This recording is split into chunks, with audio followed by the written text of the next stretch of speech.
Hey, Kris. Hey, John, how are you? Good. Good. I had to, those of you in the audience, I just had to tell Kris to stop talking so we could start the podcast. Yes, I got in trouble. So we could talk about things because there are things to talk about, and he starts bringing stuff up. I'm like, this is great for the podcast. We got to do this on the podcast. I did kind of break the unwritten rule in that you don't talk about the stuff until you're on the show. Right. So it's hard not to. That's true. This is what we talk about yes. a lot of the time. Yes. Thanks for joining us for another Beer and Gear. I'm in a weird place right now. This is my normal personality, I think, but also because I am super tired and exhausted and have been working nonstop for a little while here. I've got decision overload. I don't have any executive powers right now. So I was like, I'm going to get the beer this time because Kris has brought the beer the last few times. So I'm going to go get the beer. And when I went to go get the beer, I was like, this was a mistake. You brought the beer. I did. But this is what happens to me. Instead of just deciding and buying a beer, or one type of beer or whatever, I brought 3 options. There's nothing wrong with a smorgasbord. That's what I do. Yeah. I got this from my dad. Hey. My dad, whenever something is happening at our house, he's always like, can I go get everybody some food? What does everybody want? And then he shows up with all the food as a thing. Hey, it's hospitality. It is hospitality. I will say we come by it honest because his mother was the same way, except she would just make everything. Yes. Ridiculous. It was a different time. It was a different time. So the one that you have decided to start with, emphasis on start with is North Coast Brewing Company. Yes. Does it say where that's from? Product of the U.S. Yeah, it's from the U.S. We know that, then it's got some clearly Russian writing. Yeah, because the beer is called Old Rasputin. Russian Imperial Stout. It's a Russian Imperial Stout. I will tell you, I was a little bit surprised to see it because everything right now on the Pick 6 wall at Brookshire's is Oktoberfest. Everything's Oktoberfest. I don't doubt it. And I'm like, oh, and there's this Russian beer. So there's that. Okay, so I found it. It is the North Coast Brewing Company, Fort Bragg, California. So it's in California. It's in California. Super close to Russia. Yeah, I can see it from my back porch. There you go. Or front porch, or whichever porch it was. Not Alaska, but California, close enough. So you're going to start with that one, and yeah. I'm going to start with this Obsidian. It's just Deschutes Obsidian Stout. I don't know how to pronounce that. I don't know either. But yeah. DeschutesBrewery.com. Okay. That's fun. The formation of Obsidian. I'm going to read this on air. That'll be fun. Named for the iconic lava flows forever crystallized in Central Oregon, Obsidian Stout is as smooth as the black glass it's named after. Black barley and roasted malts deliver a depth of flavor that promises enjoyable notes of espresso and chocolate. Ooh. It's a 6.4, so we're fine. Yeah, we're fine. We've had 18, and there's nobody can touch us anymore. Yeah. That's interesting. It says family and employee owned since 1988. So okay. Well, since you read, I feel compelled to read too. Okay. So I've got a little blurb on mine. Maybe this will be a thing. Maybe. Brewed in the tradition of the 18th century English brewers who supplied the Russian court of Catherine the Great. That's big time. Big time. Old Rasputin develops a cult following wherever it goes. It's a rich, intense brew with big, complex flavors and a warming finish. And it's 9%. Oh, okay. So because Russia and warming, yes. Yeah. So, and then the other option that we have is the Hofbrau Dunkel, which you have had it in a previous show. It was good. Had it in a previous show. It was good. Okay, go for it. All right. Not bad. Sorry I don't have cups or glasses for us. We've still not made the That's okay. I don't mind drinking from the bottle. purchase. Oh, that was weak. Of our licensed merchandise. There you go. Cheers. Cheers.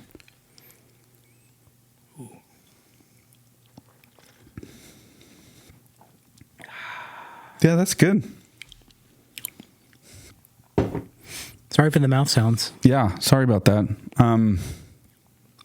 Yeah, that's got like an interesting finish. It lingers a little bit longer than I'm used to. What do you think? Initially, it's a little more bitter than I like, but it kind of fades. Okay. I think this one starts less bitter and then gets more bitter. Okay. So that's the thing. Okay. It's not bad. I mean, the Russians start bitter too, so I feel like maybe they're just on brand. Okay, There so you go. let's get into what we were talking about right before when I had to tell you to stop talking because Okay. we're wasting good content on just us. Yes. So you were saying though, because I have actually been looking at, I want to do a setup at home, Yes. really badly, and I was going to do the Roadcast Duo. Yes. So this comes from a podcast that I Okay. listen to, Podcasting 2.0. If you've been listening to this show, that's no You've surprise. heard of it before. Yes, there's a whole podcast dedicated to it. Adam Curry has the Duo as his mobile rig. Yeah. So he was recently in Mexico, did some shows. When he got there and got set up, initially it didn't want to work because it was saying, hey, you need to do firmware updates, which always makes you nervous. You're like, I don't know if I want to do firmware updates. Correct. Because prior to this firmware, Yeah. no issue. Okay. So he was forced to do it in order to use the Rode Central app to be able to pull Yes. recorded content. Yeah. So he did that. The app had updated, so the The app had, firmware therefore the firmware had to update as well. Yes. So upon completion of the firmware update, it appears to have introduced an issue with USB. He uses one of the USB connections for his jingle board, and it just randomly stops working in the middle of a show. Uh-oh. And you have to close and reconnect. Thankfully, he hasn't had to fully reboot the Rodecaster, but he'll go to play something and be like, oh, it broke. Hold on 1 second. Get it going again, and he's just fine. And there doesn't seem to be any kind of rhyme or reason other than it looks like it could be some type of a keep alive issue that is not doing the keep alive and it's dropping the connection. The keep alive issue where it's not keeping it alive. Exactly. So I'm kind of waiting. I'm a few shows behind on some of his others. So I'm waiting to see if he has figured it out or not. So all that to say, a little bit of concern there with the Duo. Yeah, that's not good, man. Hopefully it doesn't roll over to the big boy. Yeah, we haven't done a firmware in a while. That might not be a bad thing to just kind of leave it as is. Just let it go. Let other people be the guinea pig. Yeah. That's the way that we've operated with the Rodecaster for a while, that we just plug an external hard drive into the back of it and record to that and then transfer that way, as opposed to actually plugging our computers into it. Does that make sense? It does. Because I actually have had a few problems with this Rodecaster over the year. I guess it's been a couple years now with the second. Yeah. Sounds about right. And when I've plugged things into it and like the connection between Rodecaster Central and it, or whatever the app is now, and it has not always been super solid, and that makes me not feel great about it. So I basically load every sound that we need onto it. Yes. Run the show the way that we normally do, and then hopefully don't have to re-record it for some reason. Correct. Afterwards. And I will tell you, we've also gone the micro SD route on the back of it. Don't do that. Just plug the hard drive, solid state hard drive into the back of that thing. It's way better. way faster. Way faster to move stuff too. So, But while we're sharing new fun stuff, yeah. I have a piece of hardware that you might want to consider. It is from Audio Sigma. Audio Sigma. It is the Podmobile DSP.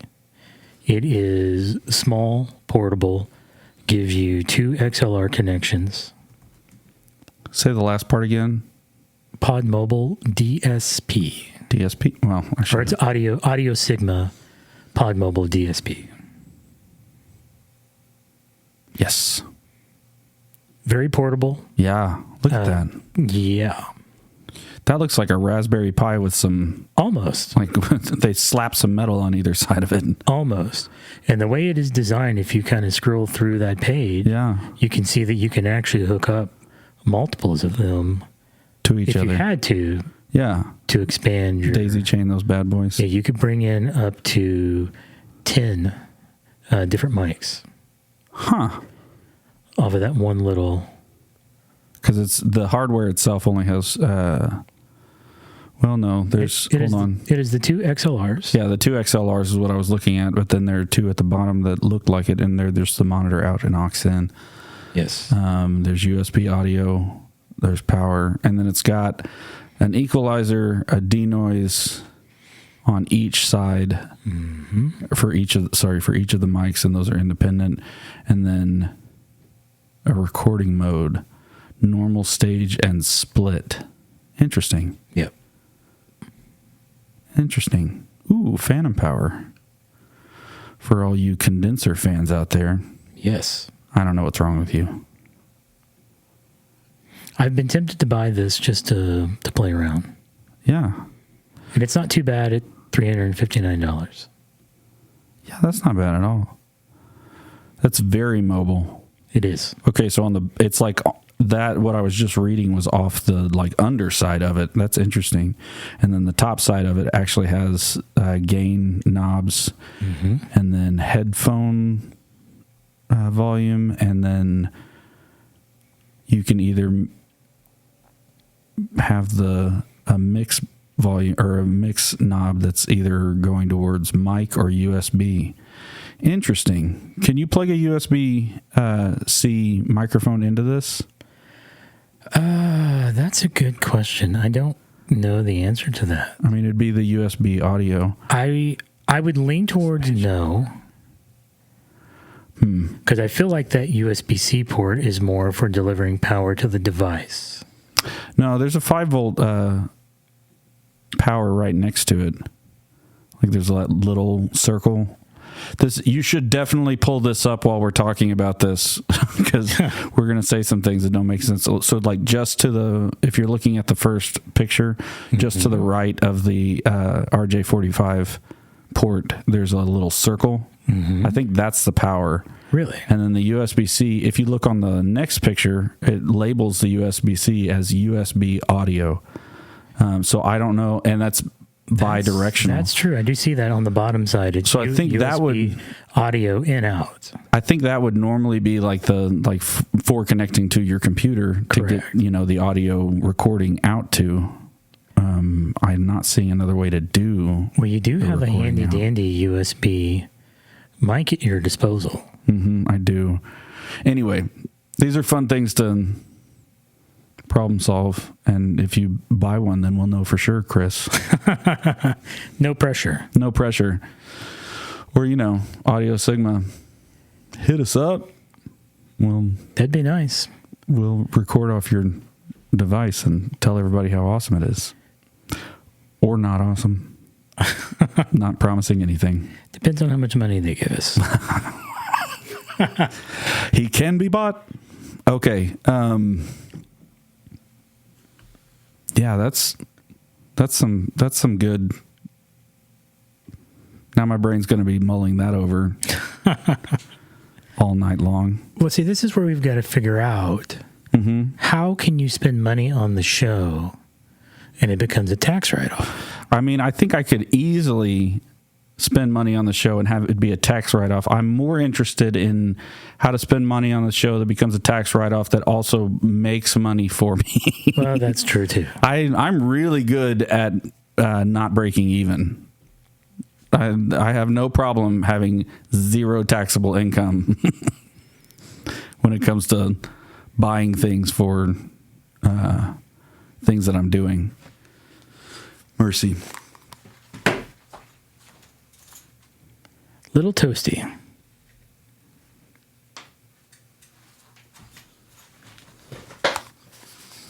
I'm not even drinking the one that's supposed to heat me up, and had to turn on the AC a little bit. It's 74. That's warm for me. Yeah.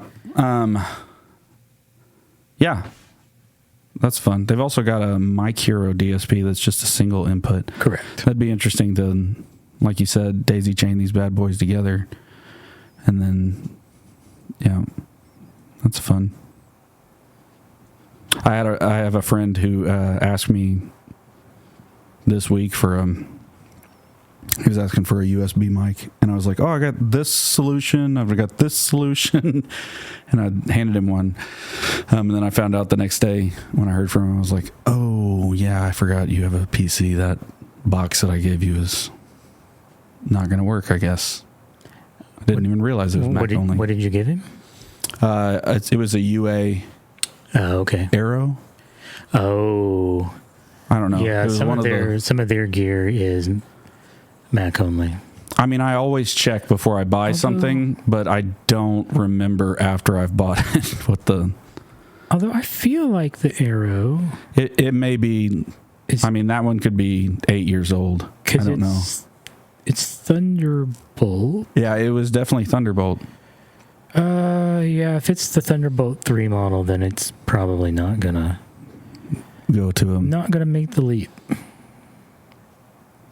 Anyway, so I gotta dig into my bag and find one of the other options, which is not hard. Just requires remembering to do it. That's true. Hey, let's talk about Ubiquiti. Yeah, let's talk Ubiquiti. Ubiquiti, UniFi, UI. Can we get UISP? Can we get LMNOP? I mean, just guys, if we we need to work on branding in a way that people understand they're talking about. Yes. One thing. Yes. And as always, this is not sponsored. No. So everything you hear... Yet. Well, not sponsored yet. So don't be such a pessimist. So everything you hear is our honest opinion. That's right. We can trash it all we want or praise it all we want. Yeah. I'm probably going to praise UniFi. Yeah. It's made my life a lot easier. I'm definitely going to have some good things to say for both. Mm-hmm. I'll have some things that I'm like, well, I should probably change that. But okay, so so basically, Ubiquiti essentially has two sides of the house. Mm-hmm. You have UniFi, which I consider prosumer. Some people may not like that term. Yeah, I the only reason I don't like it is because I fall into it so often. Like I like the ease of the consumer products, and I like the pro of the pro products. Pro products, yes. So, but it really does kind of... Makes me feel like a schlup, though. Throwing out that term. Mm-hmm. But it does work great at home. We both have it at home. Absolutely love it. Yeah. But it's also great for small business. Great for small business. Even up to some medium business applications. Yeah. Can be managed locally. Mm-hmm. You don't have to use the cloud option, but it's there. It is. So I love the fact that if I want to, I can hit it local and do whatever I want to do. Yeah. So you don't have to. You're not specifically tied to the cloud, which is nice. Mm-hmm. Really clean. But the cloud does come in handy, I'm just saying. Oh, absolutely. Yeah. When you're away and you can go, oh, hey, I can fix that. So really clean and easy to use web interface for management. Mm-hmm. That same interface does translate to the local interface. Mm-hmm. So it's not like when you're on the cloud side, it looks one way, and when you're managing it locally, it looks a completely different way. So that's kind of nice. Yeah. They offer a couple of different applications in their stack, if you will. There's the network app. Mm-hmm. That's pretty straightforward on what that is. Yeah. They have Protect, which is camera and security. Yeah. You have Access, which is all around doors and elevators and different doors that you would like to access. Mm-hmm. Talk is their phone solution. And then Connect is fairly new for them. and that is going to be around digital signage. Digital signage, basically IoT. Yeah, because I'm jumping ahead, so I won't say that. No, there's quite a few things that they want to pull you into with digital sign or with Connect, and this to me feels like their enterprise. Your face. And I'm adjusting to the bitter. We may be jumping to the Hofbrau before long. No. I'm committed. I've already started. I'll finish. Yeah.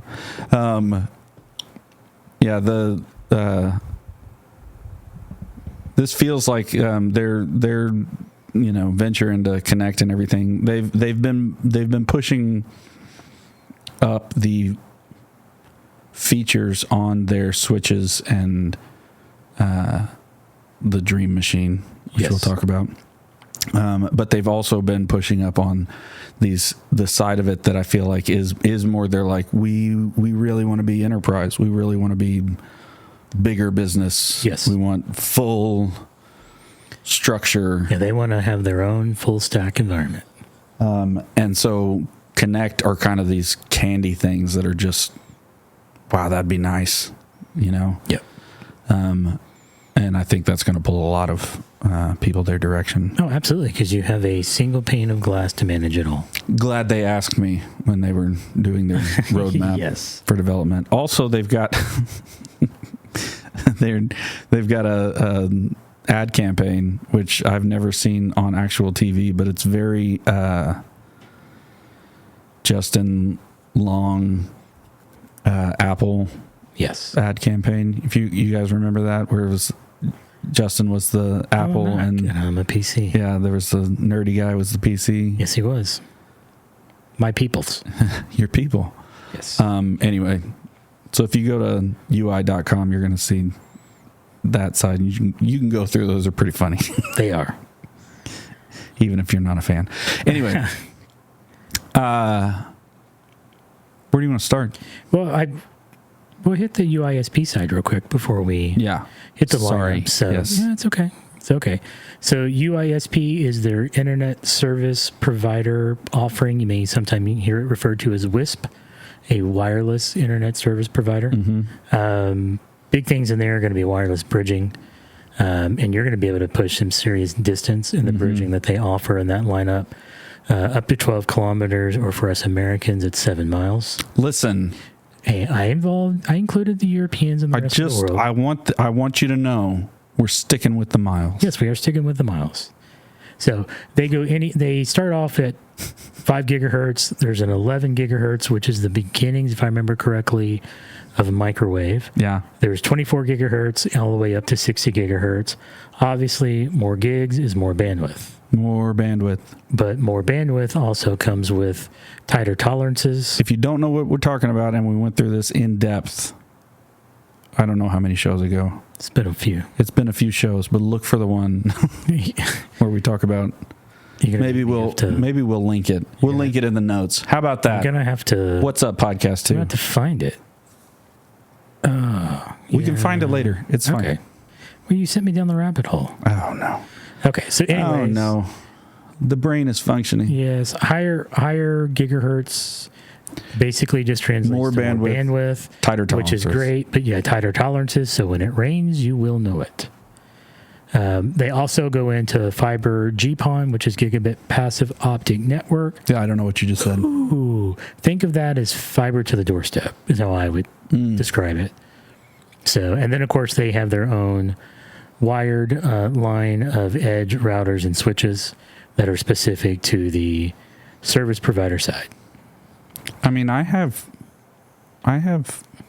fiber to my doorstep. You do, and it possibly could be a PON or GPON solution. You'd have to ask your provider. Interesting. So, yeah, and then you said wired edge line of router, yes, and switches. Yes. So now we can get to where you wanted to go. Yes, and just kind of go over the lineup of UniFi. I want to hit a few pieces as we go through this. I don't want to go too deep because I definitely want to come back in future shows and dig in more on the UniFi. Ubiquity, are you listening? We're doing a whole series. It's just for you. We're going to be just here for a while. Just for you. Just for you. Anyway, it's going to be great. Yeah, blame it on the beer. Wow, he got weird. Okay. UniFi lineup. Yeah. So they start with their cloud gateway. You can think of this a couple different ways. Essentially, it's the heart of the network for UniFi. Yeah, foundational. Yes, whether it is literally just the controller piece that allows you to configure equipment, or if it is the controller with the router and some switching and some camera capabilities baked into it. And why wouldn't you want all of them? All the things. All the things. Unless you like things to be more granular. And they meet people halfway there. Yes, and I am grateful that they meet halfway. Yes. But that's not me. So, one quick I'm an all-in kind of guy. There you go. One quick example is their Dream Machine lineup. Yeah. Here at the church, we use the Dream Machine Special Edition. We do. We went fancy. all the way up to the Special Edition. Yes, we did. Pretty quickly too. We had to climb that ladder. We had some lightning strikes that made us kind of climb that ladder fast. So this has basically that controller built in. Yes. It has a 8-port switch with PoE baked in. You have dedicated internet ports. You can do I think there's 8 of those on the... There's 8 switch ports. 8 switch ports. Yes. Which can all do... there's 2 PoE plus and 6 PoE. Okay. So depending upon your power needs, there you can do 10 gig SFP if you need it. There's also a 2.5 gig RJ45 that's dedicated to WAN. So if you have some of that really nice fiber internet that is capable of breaking a gig, you're ready to roll.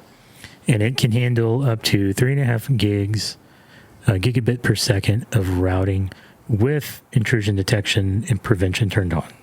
Yeah.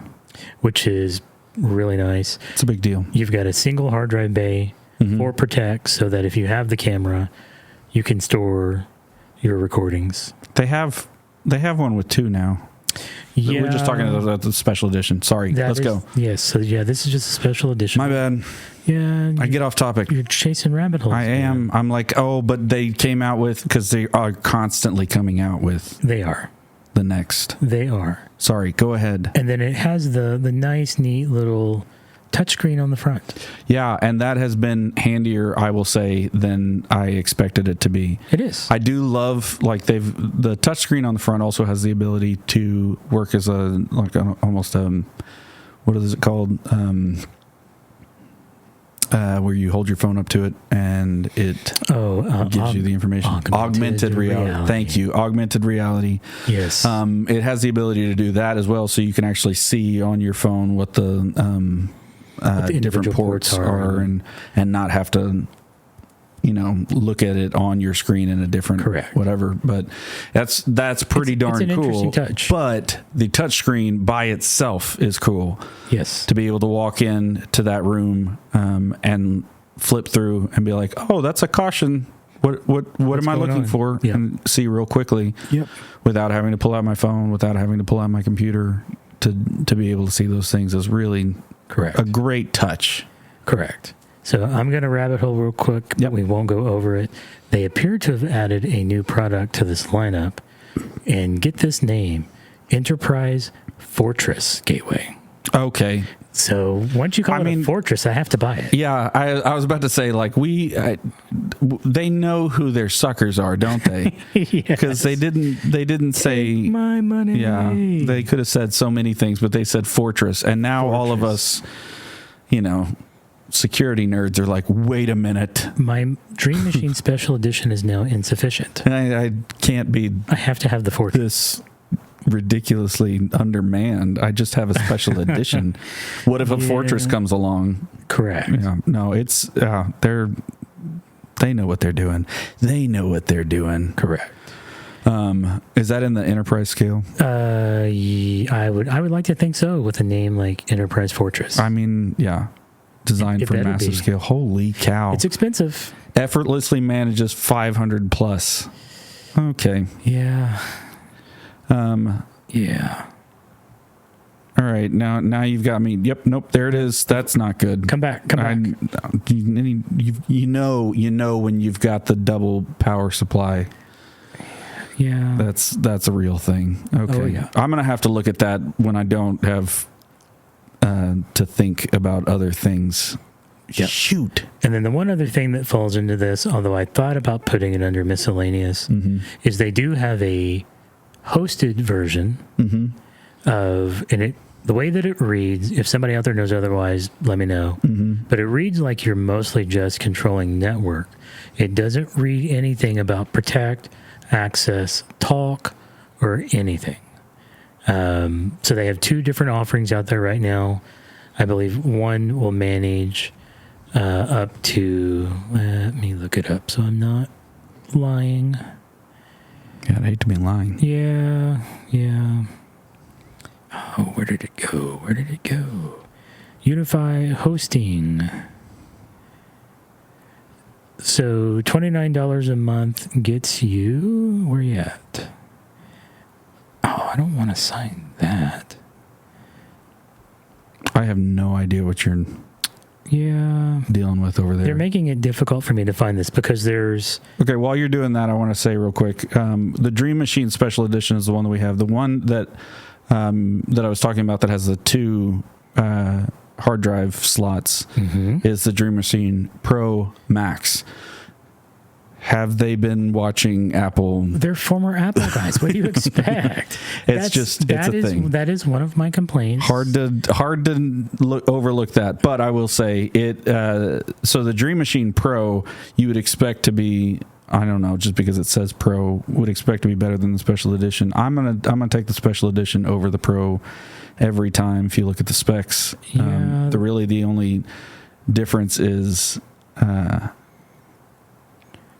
It's the Special Edition has the PoE Plus and 6 PoE. It doesn't list that on the other two. Correct. And then the Pro Max has 2 of the NVR HDD bays. Correct. So I found it $29 a month up to 100 devices and $100 a month up to 1,000 devices. But that appears to only be on the network side of things. Okay. So take that for what you will. All right. Shifting gears to switches. Don't need no. Well, I do want to say, like, there are, they do now have in the controller side of things, the Dream Machines that we have don't look like they're a thing anymore. That's interesting. Now they look like Mac Minis. Oh, no, there it is. There's the Dream Router. The Dream Router, yeah. They have the Express, though, and the Dream Wall. The Wall was an interesting concept. Yeah, I don't know that I looked at it for us. It is very interesting. I'll just put it that way. Anyway, it looks like one of the newfangled Tesla Powerwalls. Yes. Exactly. Yes. And then the Express looks like a Mac Mini. It's just it's a white Mac Mini. I think it's actually sitting next to an Apple TV in that video I just saw. That's hilarious. Yep. So maybe it's more the size of an Apple TV. Anyway. Yep. So they're both, like, I would say the compact and the Dream Machine that we have, Dream Router, sorry. Those are more like home devices. Yes. Go ahead. Onward to switches. Switches. So as you look through that lineup, you're going to see more familiar Apple nomenclature. Yep. Pro and the Pro Max. Oh, but it says professional. Oh, it does. They're like, it can't be being exactly the same. Yeah. So they have anything from small 5 to 8 port switches up to your 24 to 48 port switches, depending on your density of what you need. They have non-PoE. They have PoE, PoE plus. Yeah, definitely be very specific about when you're planning your purchases out, how much of that you need. Yes, you definitely need to calculate your PoE carefully because it's not hard to run out. Nobody wants to use injectors anymore. No, not if you can avoid it. They do have them if you need them. They do. But that is such a bummer every time I have to run one. Absolutely. Go ahead. So switch ports go anywhere from a gig to 10 gig, and they do have the 2.5 gig multi-gig option in between, depending on your needs. That's down. 2.5 gig is nice if you have access points that can take advantage of that. I find myself wanting it, but then I go, well, some of my fiber trunks are only a gig, and my internet connection is less than a gig. So what am I actually trying to achieve?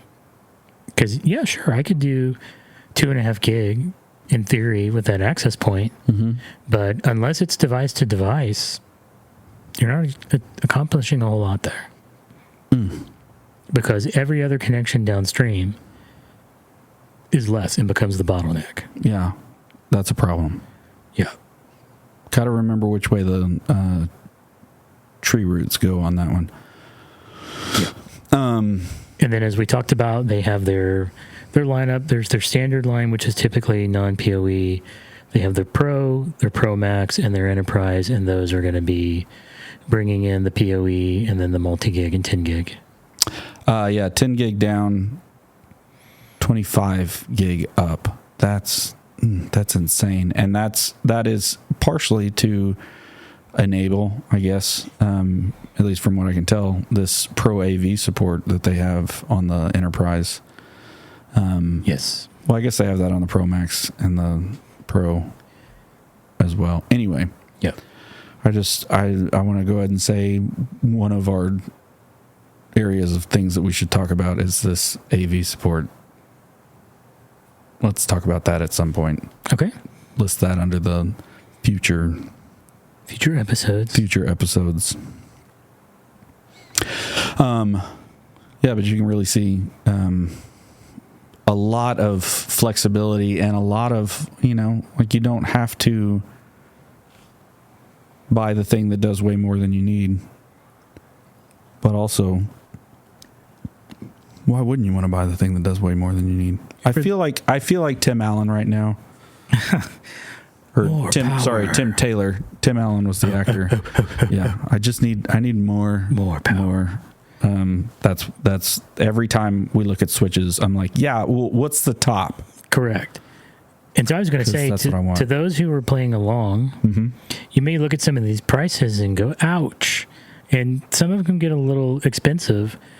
But when you start looking at Cisco, you start looking at Juniper, you start looking at Meraki, you go, oh, that's actually not so bad. Yeah. They're not bad. No, they're not at all. Even in the Enterprise line, which is their highest level as you go, you can pick up a 48-port PoE plus switch with 2.5 gig multi-gig Ethernet for $1,600. Yeah, it's just not bad. No, not bad at all. I like this mission critical one. That's always fun. And it's also, and that switch that I was talking about is also layer 3 capable. And layer 3. There's an old episode for that one too. Was that not the same? Did we not do that at the same time? They were around the same time. I know that. If they're we not talked the about same, layers. They were really close. Yeah. So, man. Yes, the 7-layer burrito. The 7-layer burrito. Yes. Coming to you from Ubiquity. No, sorry. They should name one of their switches the 7-layer burrito. 7-layer burrito. That would be awesome. No, it wouldn't. Nobody would buy that. We should have named that episode that 7-layer burrito. The 7-layer burrito. Yes, absolutely. Yes. When we do it again, we'll do that. How about that? There you go. Why not? Yeah. Access points. Access points. You will sometimes hear me refer to these as radios. Or APs. Or APs. I tend to say radio most of the time. You say radio. I usually say AP. Yes. So it's a generational thing. Oh, he's just calling me old. Listen, X. Hey, I know that this has turned some color. Yeah, it has. So don't. That's what you get for being a redhead or whatever. Yes. That's what I get for approaching 50. Oh, man. That's what it is. Dadgummit. Yeah. You'll get there someday. I will. Young whippersnapper. I will, or I won't. It's fine. I have a negotiation ongoing with God where I go first. Okay? There's no. I'm not going to any of my friends' funerals. There you go. So I get radio from my first boss at Pine Cove, Tom McKeon. Tom McKeon, he legend. Yes, the man, the myth, the legend. If it wasn't for him, I wouldn't have ever been at Pine Cove. Wow. Well, that and the fact that the other person chose static assignment of addresses rather than DHCP. Really. He told me that was the difference. It was down to me and one other person. And they chose static. And they said that they would rather things be statically assigned so that they could have control over it. And I said DHCP because I don't care what IP is out there. There's a handful of devices that I may static. Yeah. But the vast majority, I don't care what their IP is. No. That's the beauty of DHCP. I don't have to worry about it. Yeah. I get out of the way. Yeah. Wow. So that's a pretty big difference there. There's your deep cut Also from 2005. Makes me feel like that guy didn't ever work on big networks. I would assume he didn't. Because no, you DHCP can't is static your friend. everything. It's one thing if you say, I want to, instead of a static, I want to do a reservation. Okay, fine. But if you truly want to static things, you're asking for trouble. Yeah, that's not good. You're asking for trouble. Anyway. Okay, so back out of that rabbit hole.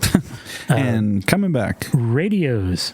You can still find some of their older ones out there, but I wouldn't go any further back than the Wi-Fi AC or Wi-Fi 5. Ideally, you really should be buying at a minimum 6 or 6E. If you can get the 7, it's worth it. It's the latest and greatest. It will be worth it later for sure. It will definitely future-proof your purchase. Mm-hmm. And then, of course, they have the standard indoor and outdoor varieties. Yeah, I'm looking at some of these going, I don't remember these being an option.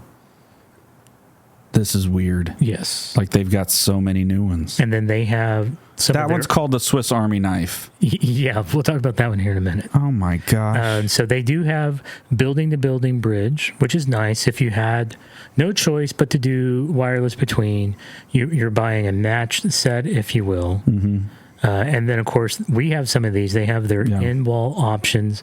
You might think of those as a hospitality-type access point that you would install in a hotel room, or real low profile. Yes, made for a room. Absolutely. Yeah. Absolutely. So let's pull up that. That's been really handy. I mean, yes. But I will tell everybody that's been really handy in some of our classroom situations because it has ports coming out of it as well. It does. So one in and then ports coming out. They're not PoE. But if you've got things that you want to hardwire in that you don't need PoE for. Like an Apple TV. Like an Apple TV and a DVD player. I mean, like all of these things. Just having a few ports at the bottom of this AP. Yep. Sorry. Radio. AP works.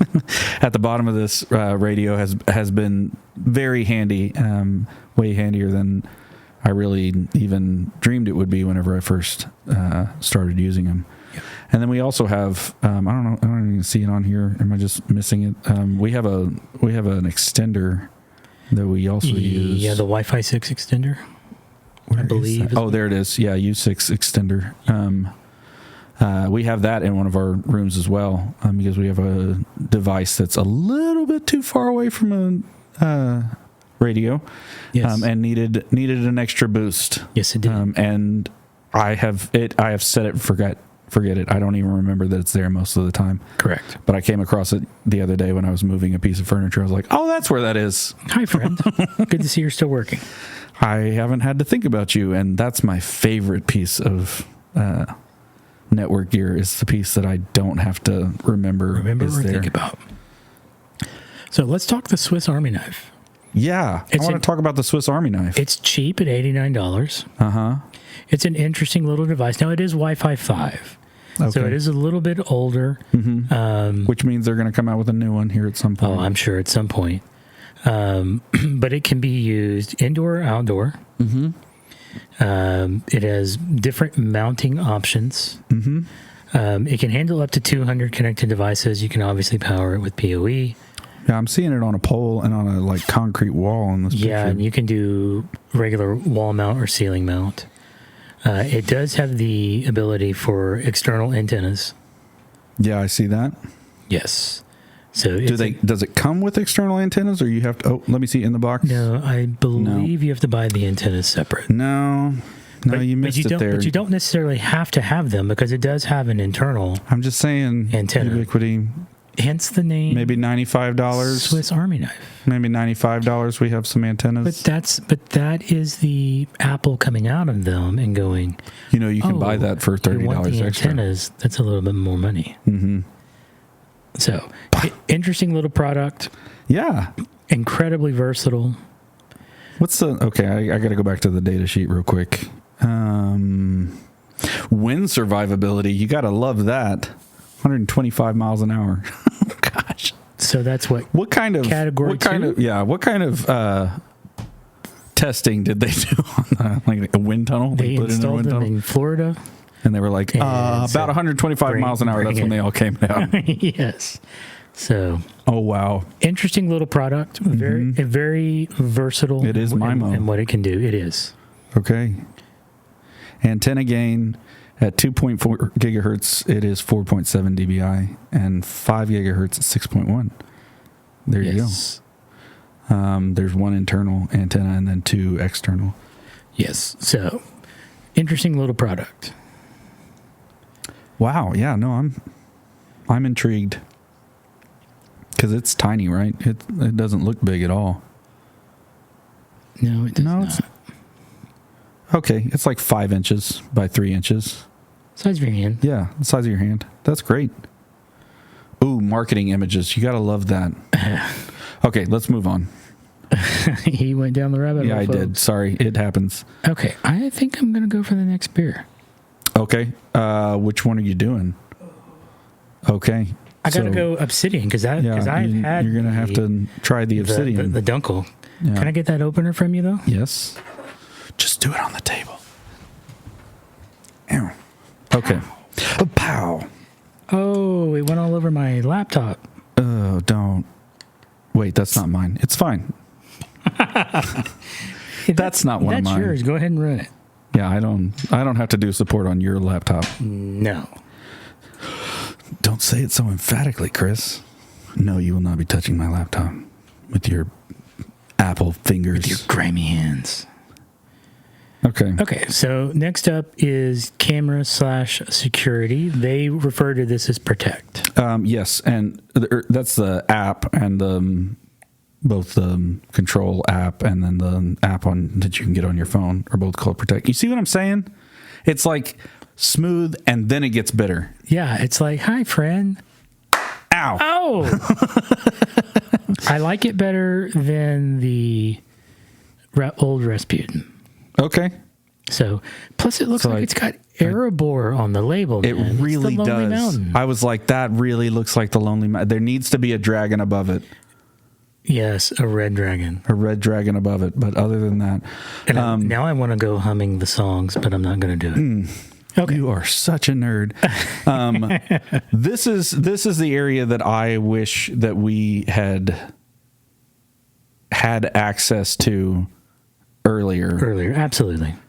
Because if we had this earlier, then I would have pushed for this earlier. Correct. And then we would have these instead of having multiple services that I don't appreciate. Well, we can always try to make the business Yeah, it's case just, for why you need to switch. it's just a tough one when you've got as many buildings as we do to go back and retrofit. But the beauty is all that cabling is already in place. That's true. We don't have to recable. And all you do is just install the new camera with a new NVR and you're good to go.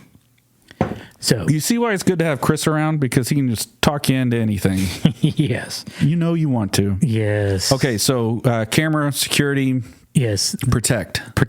They have a very broad line of cameras in this. They have 2 different NVRs. They have a smaller 1U that is going to be good for roughly up to 30 days of recording. Really depends on how your settings are and what your triggers. Correct. So the number of cameras, what quality of the recording. Are you recording all the time? Are you recording motion only? Then they have the larger option, and I don't remember if it's 2U or 3U. I think it's just 2. I was thinking 2U. That looks 2U. I would agree, 2U. That one, they say 60 days. I can speak to this one in particular. We use it at work. We've got way more than 60 days of recordings. Yeah, that's what I was going to say. The 30 days is what they say on the other one, and I guarantee you can go. You can go a lot longer than that. So just to clarify, we only record on motion, but when you've got people in a camp store, there's constant motion. Yeah, so it's basically all the time. Correct. And I think we record at 720. We do not record at the full 1080. Yeah. And so then, like, the other side of this is if you are wanting a controller for cameras and things like that without the recording on them, they still have the cloud keys. Yes. As options for being able to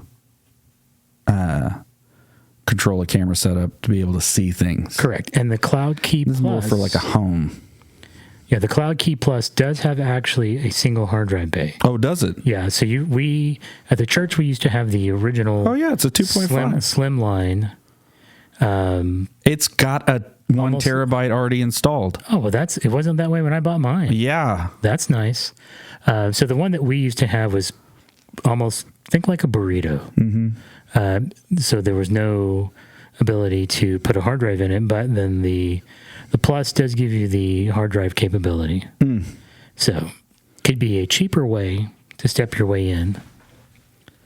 And then, of course, they have different styles of cameras. They have turret, they have the bullet, they have dome, they have PTZ, and then they have the really small camera, really about the size of the palm of your hand, that come with some different mounting capabilities. Those are typically going to be powered by USB-C, but you can get some USB-C to Ethernet adapters so that you could technically power it via PoE. And then I'm seeing that because they've got the doorbells now. They have the ding-dongs. That are looking very Nest or Ring. Yes. They also have, because of that, they have the Smart Chime and the Protect floodlight. They do have the floodlight. Yes, that's a new one. And an all-in-one sensor. Yes, and it really is all-in-one. I mean, it picks up motion, temperature, humidity, lighting. Oh my gosh. It can tell you the state of whether the door is open or closed. In one of the videos, they show how's it doing that? Garage door. Because I'm not seeing like an external, like it's not doing like a contact. Yeah. I don't see. Okay. I think it's using on an internal door or window. Oh, there it is. I believe it is using the motion sensor to determine that. On a garage door, it's obviously using the motion. Yeah. So if you look in the box, you see some extra pieces that I think are helping with that.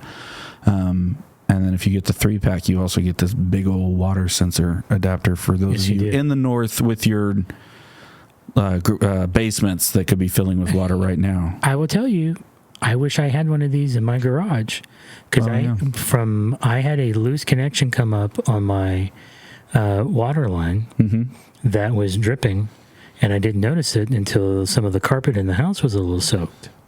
Did I ever tell you about mine when we did our remodel of our kitchen at our old house?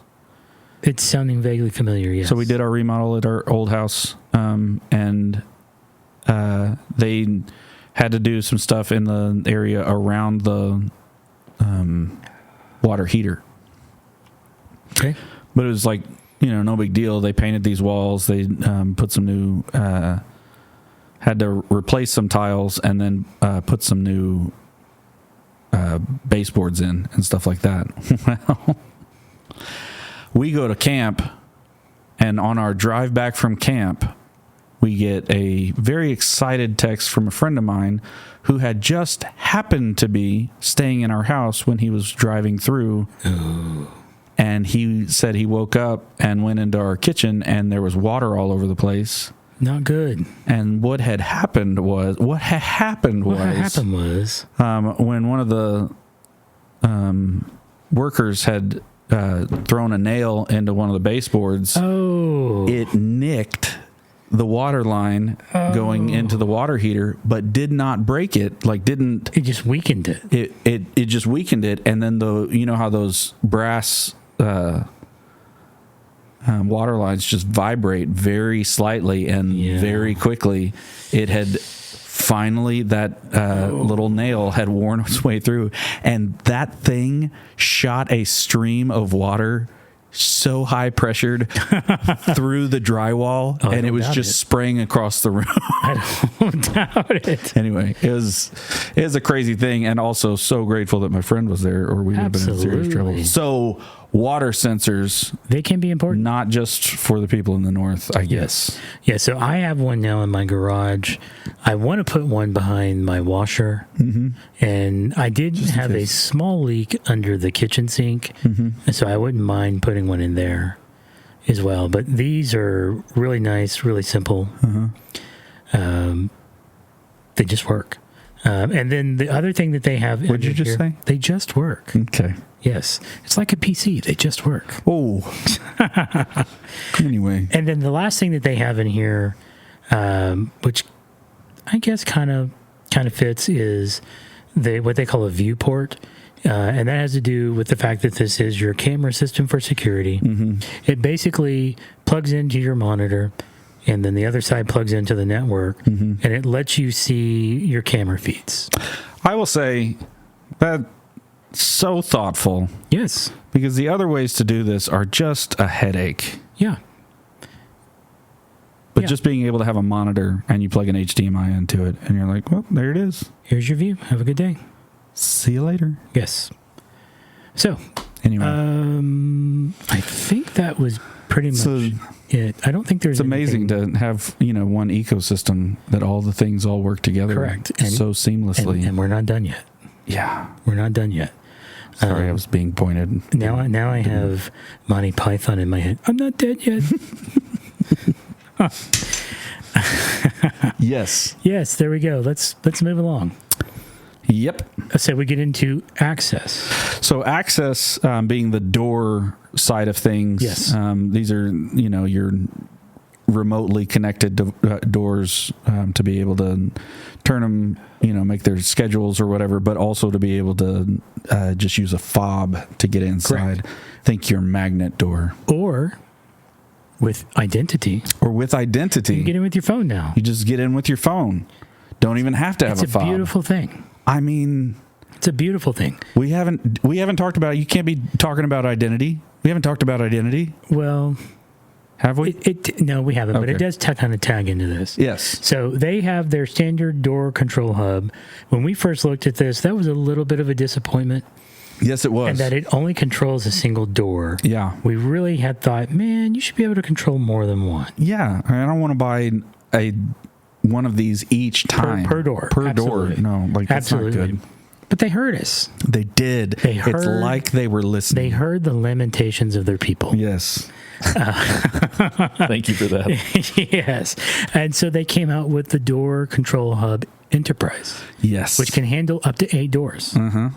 Now, depending on your situation, if you're retrofitting, you may have to extend some cabling, depending on how it was run.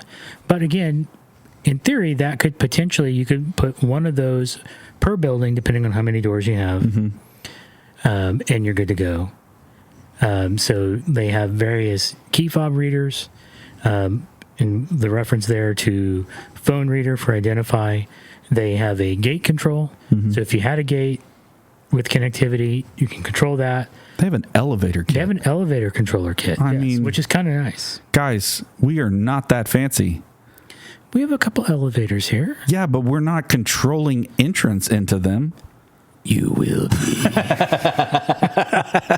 That's the wrong voice. That was Emperor with Yoda. That's not a good mix. R.I.P. You will be. James Earl Jones. Voice. I'm still so torn up about that. That hurt my heart. It really did. Goodness. Yes. And then intercom. Intercom, yes. Yeah. So that's... And intercom viewer.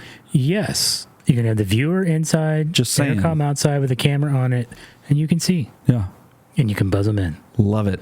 Yes. How many places is this helpful for? Yes. Answer all of them. All of them, yes. And this is capable of reusing a lot of existing hardware if you have existing access control. Or if you don't have it, they sell the additional pieces like you need for the door magnets, the strike locks. I think I said that. Yes. I think that's right. Yes. So they have all the pieces, or you can retrofit an existing system. So... And again, all of this can be controlled from that same single pane of glass. Really, really nice. It is. It's like they planned it. No big deal. Yep. Okay, so from there, the last thing that is... I kind of got these out of order, so I'll move it. But the last thing that really kind of is baked into the single pane of glass is what they call Connect. Yeah.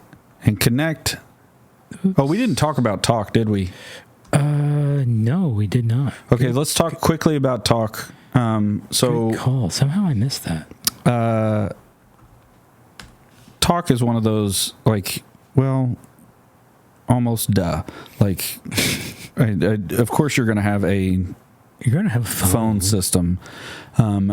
What has been really impressive to me is that even before they had all of the door access capability of the intercom and everything like that, they were already thinking this is the direction that they were going. And you can tell by the phone Touch Max and phone Touch. They have a dumbed down version, which I don't actually see on this list. I see why I missed it. It's phone, somehow Talk is buried under new integrations. Yeah. That's how I missed it. But all that to say, the two that they're touting, as the Touch Max and the Touch, they actually have one that we have a bunch of, and I don't see it. Maybe that's. I think they have gotten did they get rid of it? Basic. Okay. Yeah. Well, the Basic was just a regular phone. No touch screen, but the touch screen has been fantastic because you can actually also you can connect your desk phone to be able to see your cameras. Yes, you can, or to be able to see the intercom side of things, and all of that integration then lays itself in the same place as what you're doing with your phone. Correct. They also came out with the analog telephone adapter, so if you need to use. We have this for fax machines. Yes. We haven't actually put together yet. Don't. Yes. But we use this for fax machines to be able to plug into our fax machines. Well, our copiers. Copiers. There you go. Through the RJ11 into this to then be able to go over the RJ45. RJ11 to RJ45. Yes. Because I saw an RJ11 plug in one of our walls the other day. I was like, oh, I didn't know there was a network. That's not a network drop. That's too small. Where do we still have a phone line plugged in? In the main office, where the fax machine used to be. Oh. On that other wall. There's I was looking for, because we're moving that other wall. And anyway, this is insider talk. Anyway, Yeah. Sorry about that. These are things you don't want to know about, I'm sure. But we are changing some things. And so I saw an RJ11 on the wall when I was looking for an RJ45 and then realized that's too small. Yep. Anyway. 2 pair, not 4 pair. Mercy. And they've got, so Talk, really neat, able to connect through your setup on your again, single pane of glass, to be able to see all of your phone setups, to be able to configure that however you need to be able to take in all of the lines that you need to then be able to split those across. Correct. All of the different. To keep the nerd references going, you realize what they've done. I mean, other than they have created the one ring to rule them all. Yeah, we're cranking up the nerd knob, folks. Oh man, sorry about that. No, I'm not. We know who our people are. Yes. If you've made it this far, then us referencing Lord of the Rings is not your biggest problem. Correct. Okay, so now that we've talked about that, the other things inside of this new integration tab that we're talking about with Connect. Correct. This Internet of Things. Yes. So they offer their own 21.5-inch display that can just simply plug into the network and be controlled. And that's cool. Don't get me wrong, but what I'm interested in is the Display Cast Pro.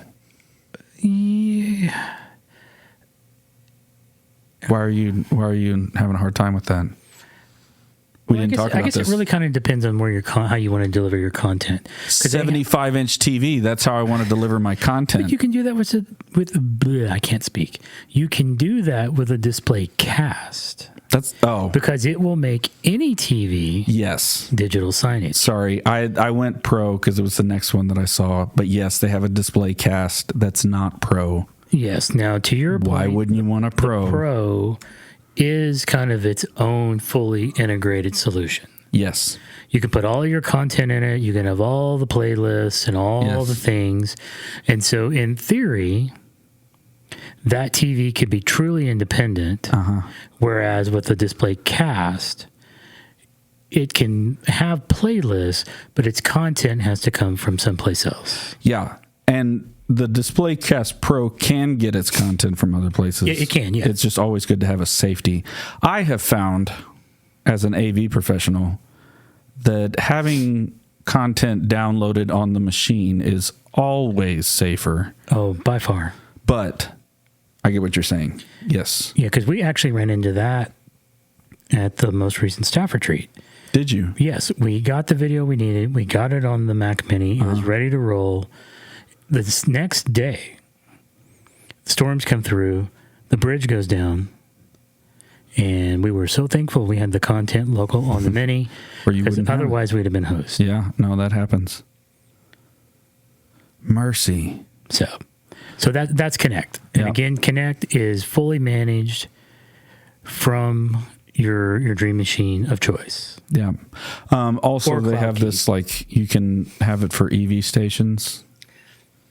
Which I'm like, holy cow. I purposely chose not to put that on the list. I'm sorry, man. I got to say it. Like, they've got it. It's like, it's there. I don't know. Anyway. Don't get me wrong. Different world. I love You Tesla's. didn't talk about the power amp, which I am wanting to put in all of our. We're not there yet. Oh, is that not in Connect? Now you've got me questioning. I didn't think it was. Oh, man. I think it's under just the custom integration piece. Oh, okay. So, I think you're going to be able to connect to it through Connect. Sorry, that was painful. Until we get one, I don't know how it shows up. Exactly. So, but we're going to have all the devices. You go buy one of those. I'll buy the Audio Sigma. Don't worry. And we'll come back and discuss it in a future show. He did just saddle me with the high dollar. You saw what I did. Option here. I know exactly what I did. I know exactly what I did. Well, technically, you wouldn't be spending your money. You would be spending the church's money. I think the church would make me spend my money on this. I'm just saying, we're not quite there yet. But this thing is fancy. You have to buy one as a proof of concept. I do. It's part of our R&D budget, which we don't actually have. There you go. Okay, but the power amp is legit. Like, I showed it to a friend of ours, and he wept a little bit. It's just hard to deal with, man, when you see it, and you're like, oh, that's what I wanted. That's what I want. I want to be able to say that the speakers in this room are playing that music and the speakers in this room are playing that music. And it's got enough power to drive all this. And For our listeners at home, think Sonos. Think Sonos. That's a good way to put it. Yes. But, cooler. Anyway. Okay. All right, so now we get into some of their accessories and miscellaneous. Power. Power amp is under power. Doesn't necessarily have to be there. We can obviously move it. So in particular, they have the rack mount PDU. I am a huge fan. I have this at home. Absolutely love it. Do you? I do. I didn't know you had that. I do. Like the PDU Pro or just... Yes, because I don't have the large option. Okay. Which is their most recent one, which is designed to go vertically in a large 42U style. The high density one? Yes. Look at that. That's huge. It is. Oh my gosh. Yes. So, yeah, I have the... Where'd you go, friend? I want that. Yeah, I have the PDU Pro. I want the high density. And I named mine Indoor Shield Generator. Look at you. Of course I did. Star Wars. Whoa, whoa. So absolutely love it.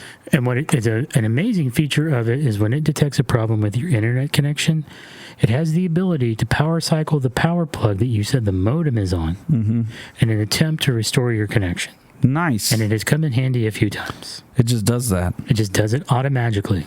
Okay. Automatically. Yes, I said it. Not. I said it. All right, I'm looking at this NEMA L530 plug. Like, why are you trying to kill me? Come on, guys. You're looking at the high density? Yeah. Yeah. It's oh wow. Okay. Well, that's something to dream about. And it has USB-C ports. It does. But the Power Distribution Pro is the one that you have, and it is also fantastic. Look at that. It is. So 100 meg RJ45, 2 gigabit RJ45. Yes, the 100 meg is basically the link into the network because you don't necessarily need a full gigabit link to manage this thing. And it's got its USB-C ports too. Correct. It has USB-C. Is this just hanging out next to your bed? No, it's in the rack. Everything's in the rack. Everything's in your rack. In the closet. Also known as the Cludio. The Cludio.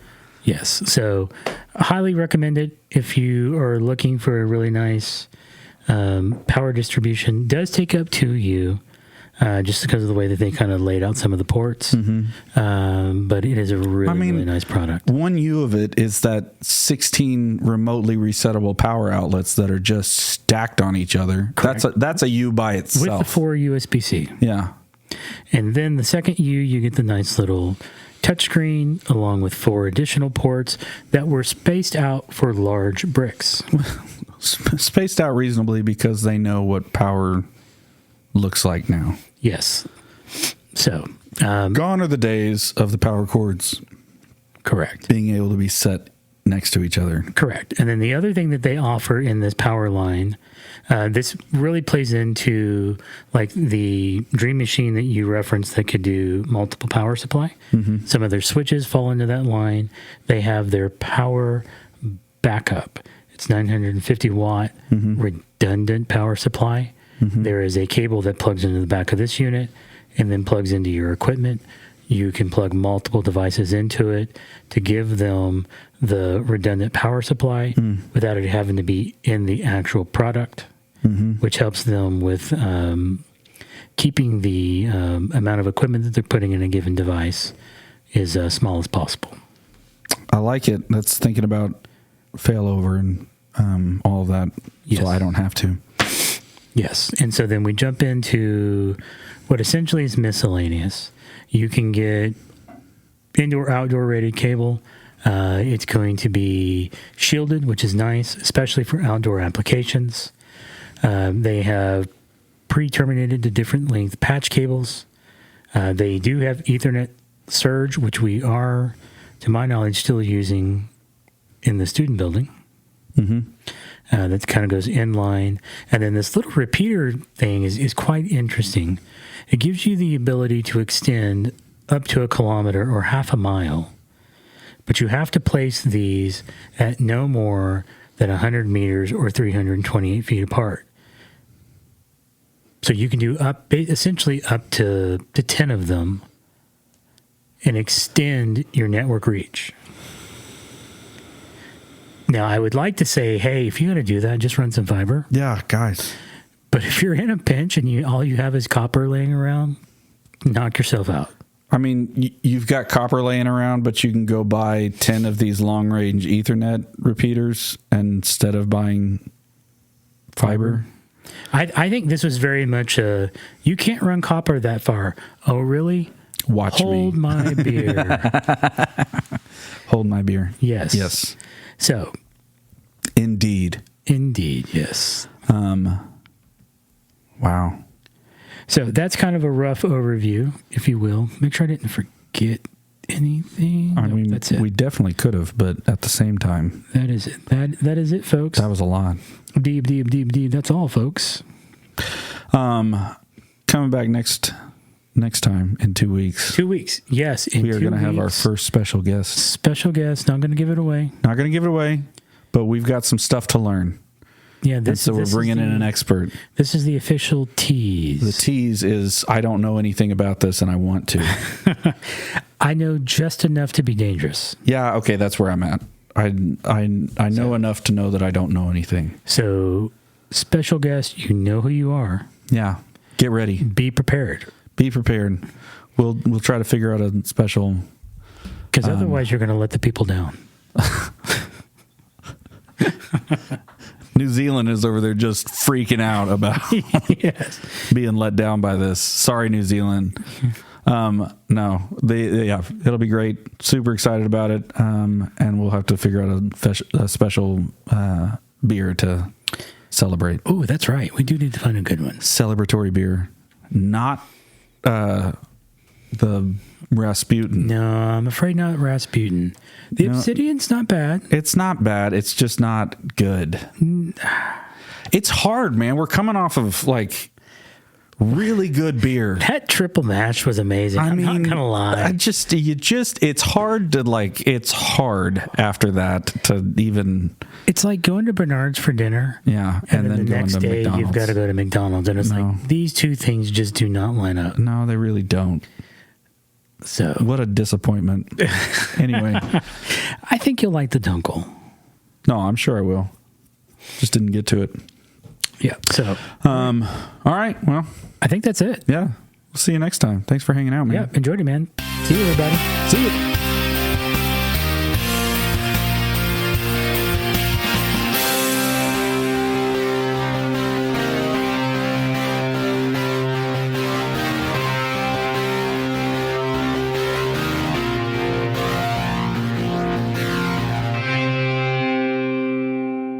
Okay.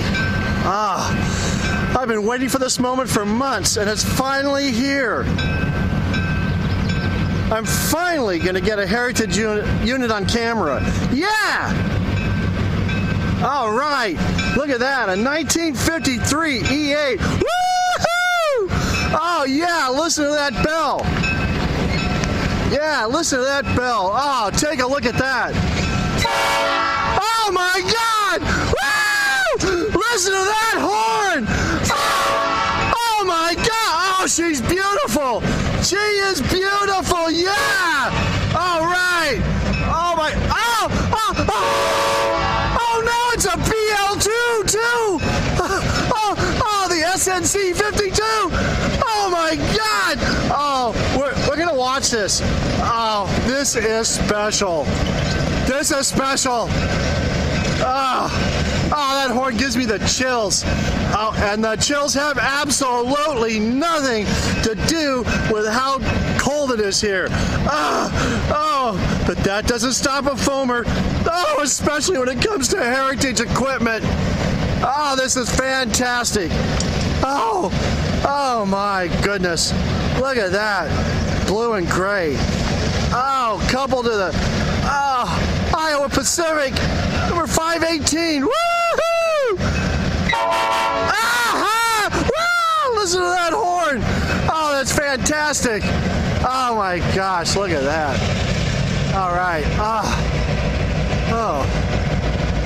Yeah, I wonder who TC Durant is. Oh well. This is just awesome.